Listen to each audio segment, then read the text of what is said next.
A gente não foi debater geologia. Se a gente tivesse falado assim, ó, um Sacani contra 30 geólogos, a gente não iria. Eu não sou geólogo.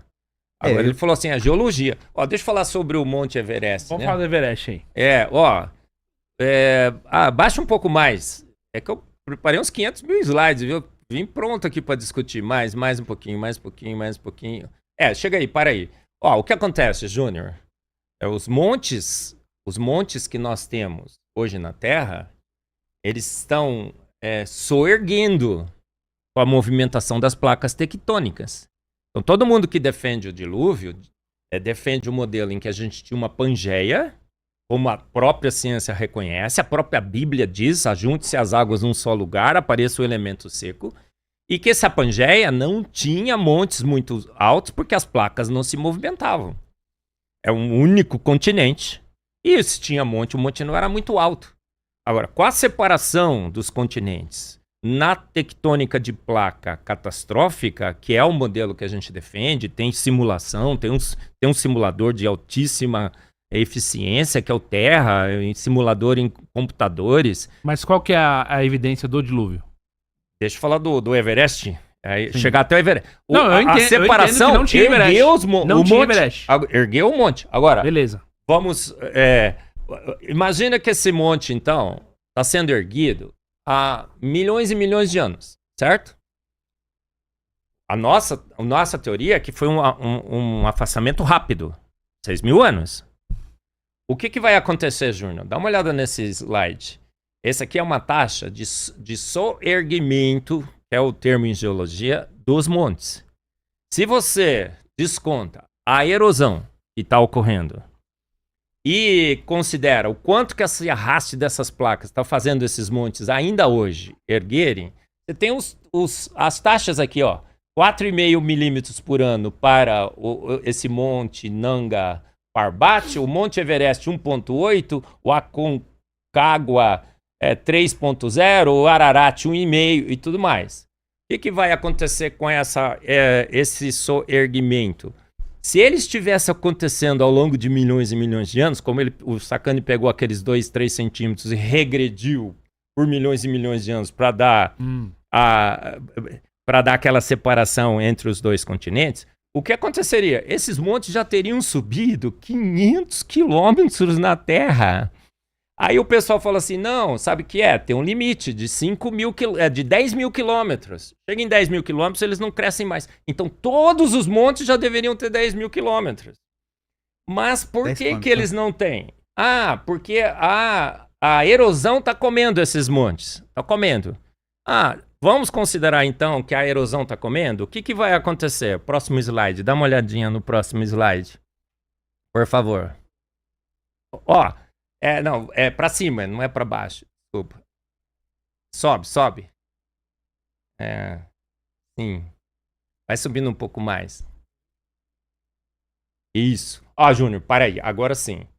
Júnior, milhões e milhões de anos, o monte está subindo, a erosão está comendo, certo? O que acontece embaixo desses montes? A gente tem um registro fóssil com todas as camadas de rochas sedimentares. Se esse processo estivesse ocorrendo ao longo de milhões e milhões de anos, a Terra não deveria ter as suas camadas sedimentares com registro fóssil. A existência do registro fóssil é uma grande evidência do dilúvio bíblico e dessa separação rápida entre os continentes, porque nós temos toda essa camada de fósseis que, se a erosão e o soerguimento estivesse ocorrendo por milhões e milhões de anos, ela já teria sido lavada por pelo menos 120 é a taxa, então, vezes. De velocidade, digamos assim. Ele sobe em 3 milímetros por ano. A erosão come 2 por ano. Sobra 1 milímetro.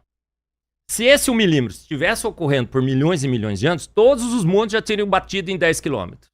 Tem monte baixo, tem monte alto.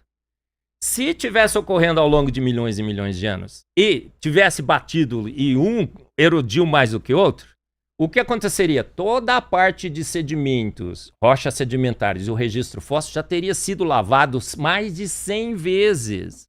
O registro fóssil simplesmente não existiria. Oi, cadê meu slide? Sumiu aí. É que ele já tá abrindo o próximo. Aí ele tem mas tem tem a bomba atômica ainda não veio, tá? Ó, o registro fóssil é uma grande evidência do dilúvio bíblico. Pior, você vai olhar essas camadas, é tudo plano paralela. Não houve erosão entre elas. A ordem de deposição desses elementos é exatamente igual à ordem de deposição que você deveria prever numa inundação global. Tem um vídeo que eu acabei de colocar no meu Instagram e fala assim, ó, entra no chat GPT e fala assim, qual é a ordem de deposição dos organismos nesse registro fóssil se tivesse uma grande inundação capturando em lama e formando o registro fóssil? Animais marinhos, peixes, anfíbios, répteis, mamíferos e aves. É exatamente a mesma ordem. Esse plano paralelismo é uma evidência clara que uma foi depositada sobre a outra. Não teve milhões e milhões e milhões de anos. Se os milhões e milhões e milhões de anos estivessem ocorrendo, esse erguimento e erosão já teria varrido 120 vezes a geologia toda a favor do dilúvio. Agora o pior, eu acho que vai aparecer um... quer mostrar esse? Ó, passa o vídeo, vai, esse é bem legal, dá uma olhada, Júnior, acabamos de pôr na internet. Nenhuma evidência na Terra de um dilúvio global. Será que não? Estamos afogados em evidências. Até a sequência dos tipos de animais no registro fóssil bate exatamente com a sequência esperada por um grande dilúvio global. Uma inundação com água, lama, que depositou animais marinhos, peixes, anfíbios, répteis, mamíferos, aves.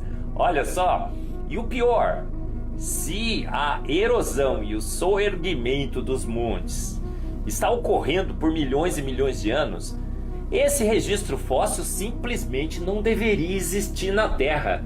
Já teria sido lavado por mais de 120 vezes. E o pior, temos restos de animais marinhos, fósseis de animais marinhos, no topo dos grandes montes da Terra, como no Everest. Evidências e mais evidências de um grande dilúvio global, registradas na geologia da Terra, na geologia universitária. Não naquela geologia mitológica que foi apresentada no debate. Então vem comigo, assista esse vídeo sensacional. Não, deixa tocar, deixa tocar. Você já percebeu isso? Ou nunca te contaram? A ordem dos fósseis nas camadas da Terra é exatamente a mesma que você esperaria de uma catástrofe global. Mas não acredita em mim. Teste. Abra agora o ChatGPT, o Gemini, qualquer inteligência artificial. E pergunte, se houvesse uma inundação global catastrófica, como peixes, anfíbios, répteis, mamíferos e aves seriam organizados? A resposta virá da seguinte maneira.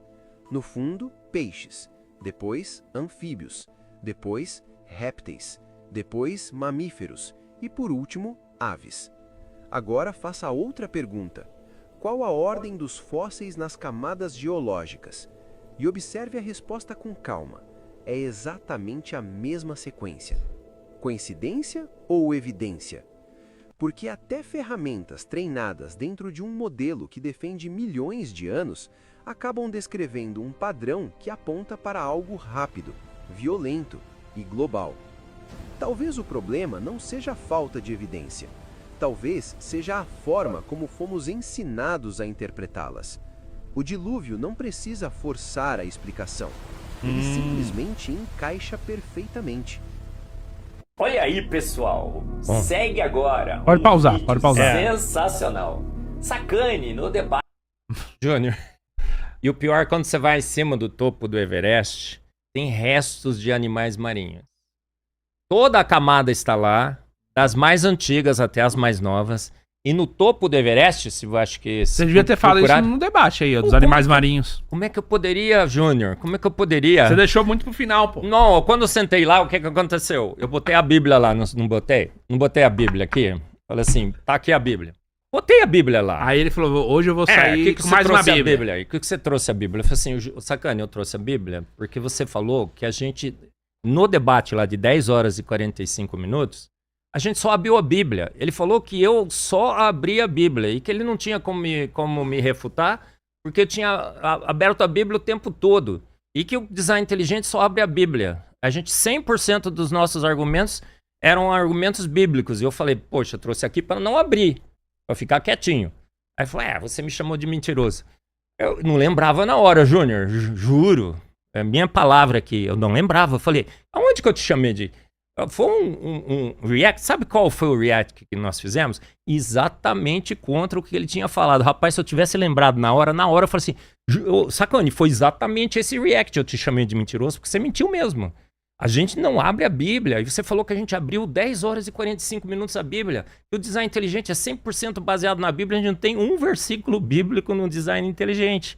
Olha só, mas... Se você passar aquele vídeo que ele mandou aqui pra você incluir no debate, não foi? Não foi ele que mandou? Foi. Rola um pouquinho mais o vídeo. Eu imediatamente percebo e falo, Sacani, me perdoe. Foi meio aqui intempestuoso aqui. Eu não deveria ter falado que você era, assim, fofinho, mentiroso. Me desculpa, Sacani, me desculpa. Como lá no debate, eu cheguei pra ele e falei assim, Sacani, me desculpa, cara. Eu não sabia ainda que eu tinha chamado ele de mentiroso, mas o que eu te ofendi, você me desculpa? Ele falou, Marcos, claro, desculpa. Pô, mas ele me desculpou, mas no outro dia ele te mandou o vídeo. E tinha o... Por que ele não mandou passar? E tinha o seu vídeo também que você postou agora, né? A história do pau pra maluco. Ele falou assim, não chamou você de... Eu nunca te chamei de maluco. Claro, ele me chamou assim, não dá palco pra maluco. Cara, a gente é maluco no design inteligente? Claro que não. E ele falou que ele não tinha chamado. A gente pôs lá agora o vídeo, ele Mas chamou. assim, fala a verdade, no final das contas foi bom, né? Foi bom demais, porque é o seguinte... Foram 3 anos. Foi bom demais, por quê? 3 anos até acontecer esse negócio. Porque o que o Sacani tinha contra amigo, ele falou, não falou? Contra amigo? Contra... Mim. Nossa, tô até errando aqui o verbo. O verbo não. O contra mim, ele falou. O que eu tinha contra ele, eu também falei e eu pedi perdão, tá? Sacani, olha, eu pedi perdão pra você naquele vídeo que eu chamei você de mentiroso. Você mentiu mesmo, mas eu pedi perdão, tá? Porque a mentira foi tremenda. E pedi lá no debate. Eu espero que você então peça perdão pra mim pelas mentiras que você falou também. E que você mostre, porque sabe o que aconteceu, Júnior? Nós fomos lá no nosso site pra ver se aquela live que eu falei de mentiroso tava lá ainda, porque eu queria ver o pedacinho que eu pedia desculpa. A gente apagou. Então, ô Júnior, você tá com o vídeo aí? Quando o Sacani sentar aqui, Sacani, pede pro Júnior passar aquele período lá, aquele pedaço que eu pedi desculpa pra você, inclusive na própria live. Na própria live eu pedi desculpa. Assim, erai-vos, mas não pequei. O pessoal, os cristãos estão falando assim, tá vendo? O Marcos chamou ele de mentiroso. Realmente. Cara, a Bíblia fala, irai-vos, mas não pequeis. Eu não tenho sangue de barata, Júnior. Uhum. O cara fala que eu fiquei abrindo a Bíblia 10 horas e 45. Eu fiquei lá 10 horas e 45 fazendo o maior esforço pra debater consciência com ele. Mas eu acho que já morreu essa história aí. Morreu. Então pede desculpa, viu, o Sacani? Eu já pedi desculpa pra você. A gente se abraçou. Eu chamei ele e falei assim, Sacani, você é o filho do autismo. Eu também não ia lembrar o que eu falei 3 anos atrás. Você cortou essa parte do filho do autismo, eu fiquei meio chateado, mas tá lá. Eu falando assim, filho do autismo. Você não, eu não cortei não. Falaram que você não pôs, mas tudo bem.